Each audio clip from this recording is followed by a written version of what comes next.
Hey guys, welcome to India online form YouTube channel. Guys, आज की इस video में हम बात करने वाले हैं महानदी कोलफील्ड्स लिमिटेड कोल इंडिया ऑनलाइन फॉर्म 2023 के अपडेट के बारे में।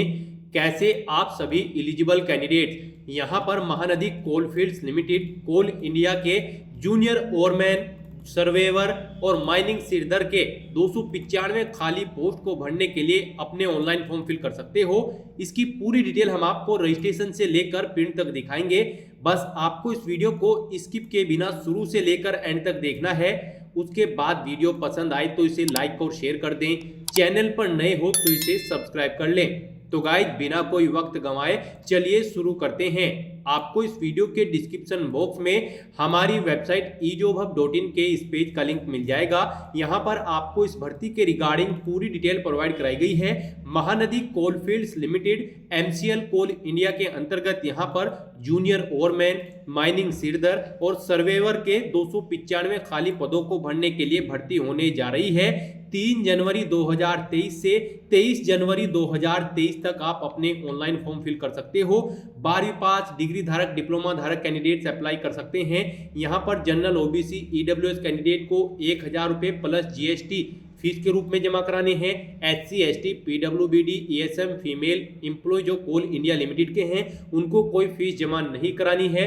आपको इस पेज को नीचे स्क्रॉल डाउन करना है और इंपोर्टेंट लिंक सेक्शन में आकर आपको इंग्लिश नोटिफिकेशन PDF या फिर हिंदी नोटिफिकेशन PDF इन लिंक पर क्लिक करके इस भर्ती के ऑफिशियल नोटिफिकेशंस को ओपन कर लेना है हिंदी या फिर इंग्लिश में। और पूरी डिटेल आपको यहां से 1 बाय 1 करके केयरफुली रीड कर लेनी है।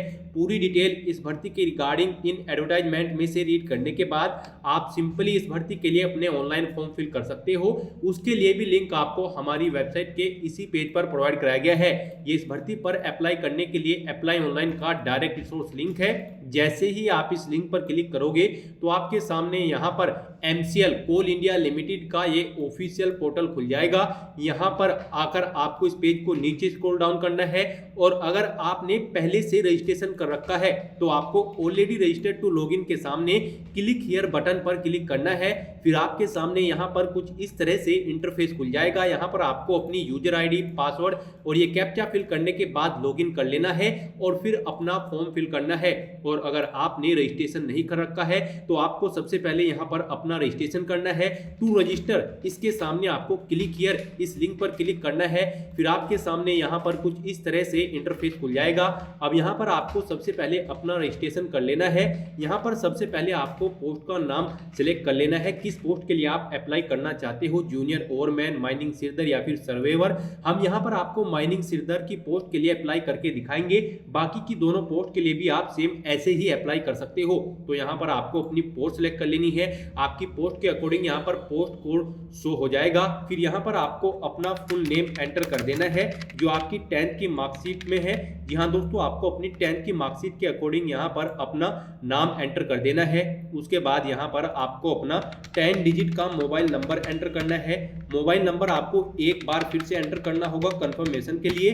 गाइस, यहाँ पर हम आपको सभी डिटेल सैंपल के तौर पर फिल करके दिखा रहे हैं। आपको अपनी सभी एक्यूरेट डिटेल्स फिल करनी है। उसके बाद आप अपना अल्टरनेटिव मोबाइल नंबर एंटर कर सकते हो अगर आप एंटर करना चाहते हो, अदरवाइज आप इस फील्ड को खाली भी छोड़ सकते हो। उसके बाद यहाँ पर आपको अपनी ईमेल ID एंटर कर देनी है। उसकी ईमेल ID आपको यहाँ पर 2 बार ही एंटर करनी होगी कंफर्मेशन के लिए। जी हाँ दोस्तों, आपकी ईमेल ID और mobile number active and valid होना चाहिए। उसके बाद आपको इस पेज को नीचे स्क्रॉल डाउन करना है। यहाँ पर डिक्लेरेशन सेक्शन में आकर आपको आई एग्री इस चेकबॉक्स को ओके करना है और ये कैप्चा यहाँ पर फिल करने के बाद आपको रीवेरीफाई बटन पर क्लिक कर देना है।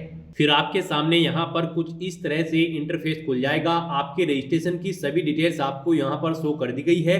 आपको इनके सामने इन चेक बॉक्सेस को ओके करना है और फिर यहाँ पर सबमिट बटन पर क्लिक कर देना है। इस तरह से यहाँ पर आपका सक्सेसफुली रजिस्ट्रेशन कंप्लीट हो चुका है। आपको एक रजिस्ट्रेशन नंबर प्रोवाइड करा दिया गया है। इस नंबर को आपको नोट डाउन करके रख लेना है फ्यूचर यूज के लिए। और आपकी रजिस्टर्ड ईमेल ID और मोबाइल नंबर पर आपके रजिस्ट्रेशन नंबर, लॉगिन ID और पासवर्ड की डिटेल भी सबमिट कर दी गई है। अब यहाँ पर आपको क्लोज बटन पर क्लिक करना है। फिर आपके सामने यहाँ पर कुछ इस तरह से इंटरफेस खुल जाएगा। यहाँ पर आपको गो टू एप्लीकेशन इस बटन पर क्लिक करना है।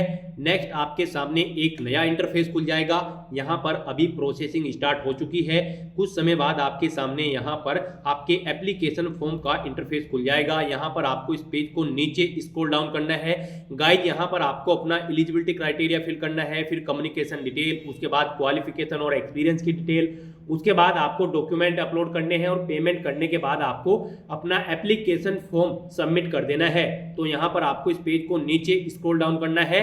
सबसे पहले यहाँ पर आपको अपना जेंडर सिलेक्ट कर लेना है, फिर अपनी डेट ऑफ बर्थ आपको इस कैलेंडर में से सिलेक्ट कर लेनी है। नेक्स्ट आपको अपनी नेशनैलिटी यहाँ से सिलेक्ट कर लेनी है, सिटीजन ऑफ इंडिया। उसके बाद आपको अपनी कैटेगरी सिलेक्ट कर लेनी है। कैटेगरी सिलेक्ट करने के बाद आपको अपनी पर्सनल डिटेल्स यहाँ पर फिल करनी है। यहाँ पर आपको अपने फादर का नाम एंटर करना है, फिर आपको अपनी मदर का नेम एंटर करना है। उसके बाद यहाँ पर आपको टेस्ट सिटी प्रेफरेंस सेक्शन में आना है और यहाँ पर अपनी टेस्ट स्टेट और सिटी को अपनी चॉइस के अकॉर्डिंग आपको सिलेक्ट कर लेना है। यहाँ पर आपको 3 चॉइसेस प्रोवाइड कराई गई हैं, उनके अकॉर्डिंग आपको अपनी टेस्ट सिटी यहाँ पर सिलेक्ट कर लेनी है। फिर आपको इस पेज को नीचे स्क्रॉल डाउन करना है। यहाँ पर आपसे पूछा गया है कि क्या आप ईएक्स सर्विसमैन हो, अगर हो तो आप ये सिलेक्ट करोगे और यहाँ पर अपनी सर्विस की डिटेल्स प्रोवाइड करा दोगे, जैसे कि discharge certificate number, joining date of service, relieving date from service और टोटल सर्विस पीरियड आपका कितना था, उसकी डिटेल आपको यहाँ पर फिल कर देनी है। और अगर आप ईएक्स सर्विसमैन नहीं हो तो यहाँ पर आपको नो सिलेक्ट कर लेना है, फिर आपको कोई डिटेल्स प्रोवाइड नहीं करानी है। उसके बाद आपसे पूछा गया कि क्या आप डिपार्टमेंटल कैंडिडेट हो, यहाँ पर CIL या फिर इसके सब्सिडायरी के अंतर्गत, अगर हो तो आप यस करोगे और फिर यहाँ पर अपनी joining date, total service period, subsidiary का नेम और एम्प्लॉय नंबर आपको एंटर कर देना है। और अगर आप डिपार्टमेंटल एम्प्लॉय नहीं हो उसके बाद यहाँ पर आपको नो सिलेक्ट कर लेना है। फिर आपको यहाँ पर सेव एंड नेक्स्ट बटन पर क्लिक करना है। नेक्स्ट आपके सामने यहाँ पर कुछ इस तरह से इंटरफेस खुल जाएगा। अब यहाँ पर आपको अपनी कम्युनिकेशन डिटेल्स फिल कर देनी है। सबसे पहले यहाँ पर आपको अपना कोरोस्पोंडेंस एड्रेस एंटर करना है। आपको यहाँ पर अपनी कंट्री सिलेक्ट कर लेनी है, फिर स्टेट सिलेक्ट कर लेना है। उसके बाद आपको अपना डिस्ट्रिक्ट यहाँ पर सेलेक्ट कर लेना है। नेक्स्ट यहाँ पर आपको अपना पिन कोड एंटर कर देना है। उसके बाद आपको अपना यहाँ पर परमानेंट एड्रेस एंटर करना है। और अगर आपका परमानेंट एड्रेस और कोरोस्पोंडेंस एड्रेस सेम है तो बस यहाँ पर आपको यस वाले इस रेडियो बटन पर क्लिक करना है। आपके कोरोस्पोंडेंस एड्रेस के अकॉर्डिंग आपका परमानेंट एड्रेस भी फिल हो जाएगा। उसके बाद यहाँ पर आपको सेव एंड नेक्स्ट बटन पर क्लिक कर देना है। नेक्स्ट आपके सामने यहाँ पर कुछ इस तरह से इंटरफेस खुल जाएगा। अब यहाँ पर आपको अपनी एजुकेशनल क्वालिफिकेशन और एक्सपीरियंस की डिटेल्स को फिल करना है। सबसे पहले यहाँ पर आपको अपनी 10th क्लास की डिटेल फिल करनी है। यहाँ पर आपको सबसे पहले देना है अपने बोर्ड का नाम। उसके बाद आपको पासिंग ईयर यहाँ से सिलेक्ट कर लेना है, किस साल में आपने अपनी 10th क्लास कंप्लीट की थी। उसके बाद यहाँ पर आपको अपने रिजल्ट या सर्टिफिकेट का नंबर एंटर करना है।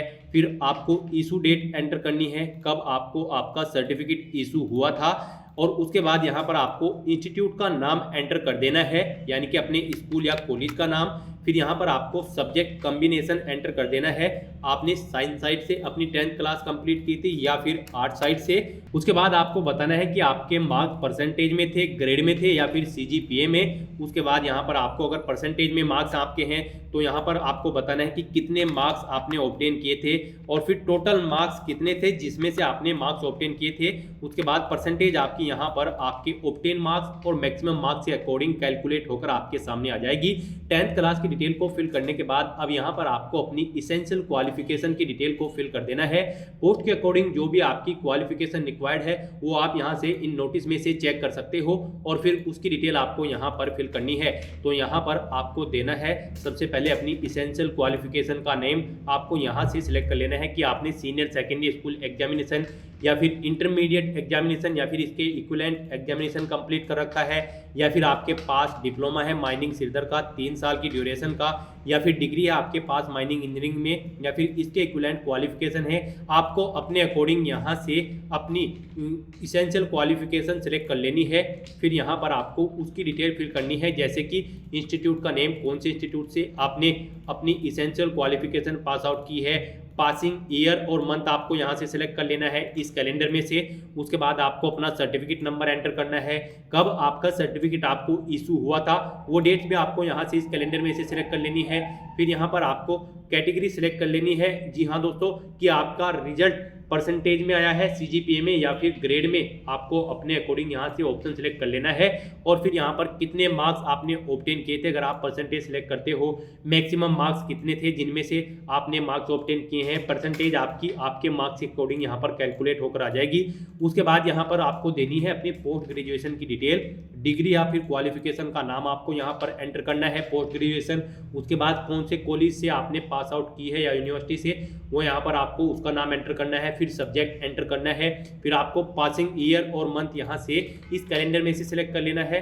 फिर यहाँ से आपको बताना है कि आपने परसेंटेज में पास आउट की है अपनी डिग्री, सीजीपीए में या फिर ग्रेड मार्क्स में। उसके बाद यहाँ पर अगर आप परसेंटेज सिलेक्ट करते हो तो मार्क्स आपने कितने ऑब्टेन किए हैं वो आपको एंटर करने हैं, मैक्सिमम मार्क्स कितने थे वो बताना है, और परसेंटेज आपकी यहाँ पर आपके मार्क्स के अकॉर्डिंग कैलकुलेट होकर आ जाएगी। फिर आपको यहाँ पर नीचे स्टैट्यूटरी सर्टिफिकेट डिटेल्स प्रोवाइड करानी है। यहाँ पर आपसे पूछा गया कि क्या आपके पास वैलिड माइनिंग सिरदर्द सर्टिफिकेट है, तो आपको यहाँ पर यस सिलेक्ट कर लेना है।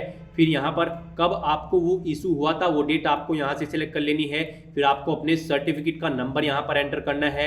फिर यहाँ पर आपसे पूछा गया है do you have gas testing certificate, क्या आपके पास गैस टेस्टिंग सर्टिफिकेट है, अगर है तो आप यस करेंगे, नहीं तो आप नो सिलेक्ट कर लेंगे। नो अगर यहाँ पर आप सिलेक्ट करोगे तो आप इस पोस्ट के लिए एलिजिबल नहीं होंगे, इसलिए आपको यहाँ पर यस ही सिलेक्ट कर लेना है। फिर उसके यहाँ दोस्तों गैस टेस्टिंग जो सर्टिफिकेट था उसकी इशू डेट आपको यहाँ पर इस कैलेंडर में से सिलेक्ट कर लेनी है, उसका सर्टिफिकेट नंबर आपको एंटर करना है।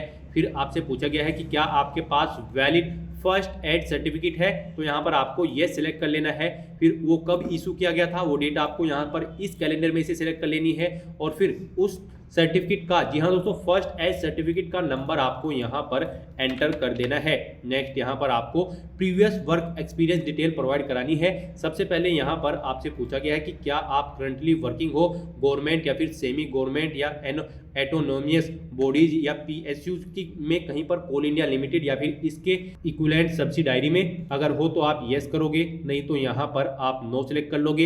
यस अगर आप सिलेक्ट करते हो तो यहाँ पर आपको उस company government, semi government, autonomous bodies, PSUs का नाम आपको एंटर कर देना है। नेक्स्ट आपसे पूछा गया कि क्या आपको वर्किंग एक्सपीरियंस है, अगर है तो आप यस करोगे, नहीं तो आप यहाँ पर नो सिलेक्ट कर लोगे। यस अगर आप सिलेक्ट करते हो तो यहाँ पर आपको अपने एक्सपीरियंस की डिटेल को फिल करना है। सबसे पहले यहाँ पर आपको ऑर्गेनाइजेशन का नाम एंटर करना है जिसमें आप कार्यरत थे। फिर उस ऑर्गेनाइजेशन का टाइप आपको बताना है कि वो गवर्नमेंट थी या फिर प्राइवेट, और फिर पोस्ट का नाम आपको एंटर करना है। कब से आपने सर्विस स्टार्ट की थी वो डेट्स आपको यहाँ पर इस कैलेंडर में से सिलेक्ट कर लेनी है। फिर कब तक आपने सर्विस की थी वो डेट्स भी आपको यहाँ पर कैलेंडर में से सिलेक्ट कर लेनी है। फिर अपना पे स्केल सीटीसी आपको यहाँ पर एंटर करना है और जॉब असाइनमेंट्स आपको यहाँ पर एंटर कर देना है। उसके बाद अगर आपको एक से ज़्यादा कंपनी में वर्किंग एक्सपीरियंस है तो आप ऐड न्यू रो बटन पर क्लिक करके एक और रो ऐड कर सकते हो और अपनी डिटेल्स यहाँ पर प्रोवाइड करा सकते हो। और यहाँ पर आप add new row, delete last row करके ऐड और डिलीट अपनी इन एक्सपीरियंस की रोज को कर सकते हो। यहाँ पर ये सभी डिटेल्स फिल करने के बाद अब आपको सेव एंड नेक्स्ट बटन पर क्लिक कर देना है।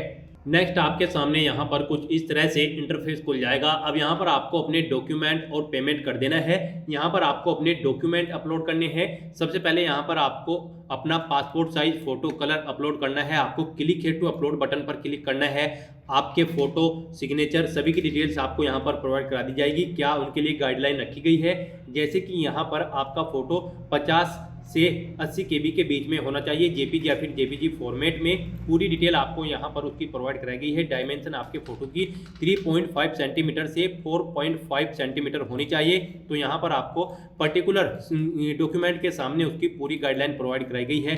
जैसे कि यहाँ पर सिग्नेचर के सामने आपके सिग्नेचर का साइज 50 KB से 80 KB के बीच में होना चाहिए, जेपीजी या फिर जेपीजी फॉर्मेट में। यहाँ पर आपको ये गाइडलाइंस रीड करने के बाद अपने सभी डॉक्यूमेंट्स अपलोड कर देने हैं। तो इस तरह से यहाँ पर आपको अपने सभी डॉक्यूमेंट्स अपलोड कर देने हैं, जैसे कि पासपोर्ट साइज फोटो, अपना सिग्नेचर, मैट्रिकुलेशन यानी कि 10th का सर्टिफिकेट, आपकी इसेंशियल क्वालिफिकेशन का सर्टिफिकेट, कास्ट कैटेगरी का certificate, first aid certificate, gas testing certificate. और यहाँ पर फिर आपको इस पेज को नीचे स्क्रॉल डाउन करना है।